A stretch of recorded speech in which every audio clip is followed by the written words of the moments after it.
Steroids వాడతాడు, లేకపోతే అమ్మాయిల పిచ్చోడు. చివరికి చెప్పులు వేసేటప్పటికి ఆయన అప్పటిదాకా మానసికంగా స్ట్రాంగ్గానే ఉన్నాడు.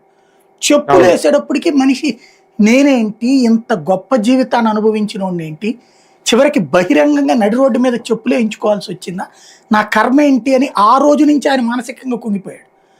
అక్కడ వేసిన వాడికి ఎన్టీ రామారావు ఏదో చేయడం కాదు, మానసికంగా కుంగదీయడం. అది ఇదేంటంటే యుద్ధంలో కొత్త మోడల్. అప్పటి నుంచి నేరేషన్ స్టార్ట్ అయింది. అయితే అట్లాంటి నేరేషన్ని తట్టుకొని నిలబడ్డాడు రాజశేఖర రెడ్డి, జగన్మోహన్ రెడ్డి. అలాంటి నేరేషన్తో మనిషే చనిపోయాడు ఎన్టీ రామారావు. సాంతం రాజకీయాలు వదిలేసి జంప్ అయిపోయాడు చిరంజీవి. చివరికి వాళ్ళతోనే కలిసిపోయాడు పవన్ కళ్యాణ్.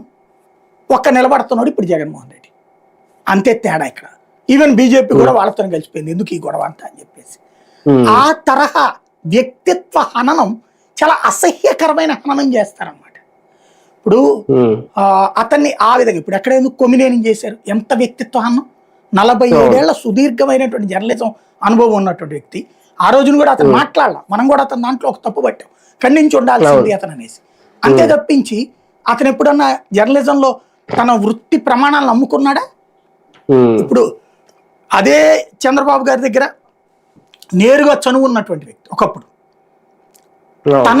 తన వృత్తిలో తను బానిసగా పనిచేయలేకపోతే ఉద్యోగం తీపిచ్చేస్తానని చెప్పి తీపిస్తే గుండిగా నిలబడి బతుకుతున్నాడు. ఆధిపత్యాన్ని తట్టుకోలేక నిలబడ్డటువంటి వాడు. అలాంటి మనిషిని కూడా ఎంత వ్యక్తిత్వ హనం చేశారు.